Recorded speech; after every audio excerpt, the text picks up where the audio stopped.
haddii taasi dhab tahay badan mooyaan haddaan garow laga qaxin beenaalay dhaha وين قروا لك حبان مدحوينان مانش جوغانا isagoo 30 jir ayuu wadanka xoreyntiisa galay uu yaqaana uu soo xoreeyay imkana madaxweynuhu yahay uu yahay marka waxaan leenahay dadweynaha waxaan leenahay imkaba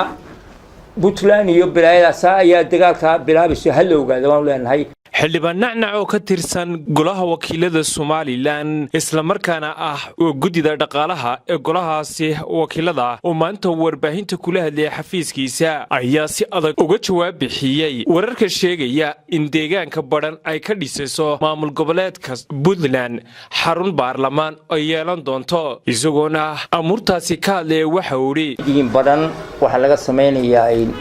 baarlamaanka baa laga sameeyaa oo beelay jeceliyo iyo barasaabkiisa uu tagay waxaan leenahay dadweynaha waxaan u sheegaynaa maalintii hore waa tirey dagaalka la joojiyo in Soomaaliya iyo Muslimiinta waxaan u sheegaynaa meed dadka dhimanaya aan badbaadinay intaan badbaadin karna waan badbaadinay haddii taasi dhab tahay badan mooyaan haddaan garow laga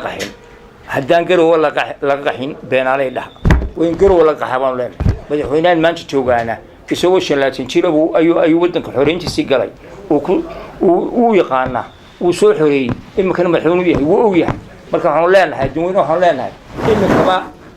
Puntland iyo bilaayadaas ayaa dagaalka bilaabisay hal ogaada waan leenahay geesta kale waxa uu xildhibaanku ugu baaqay qaramada midoobay in ay dagaal cusub ka soo aloosayso maamul goboleedka Puntland deegaankaasi midoobay iyo dadweynaha dadka muslimiinta inta waxaan u sheegaynaa inay bilaabeen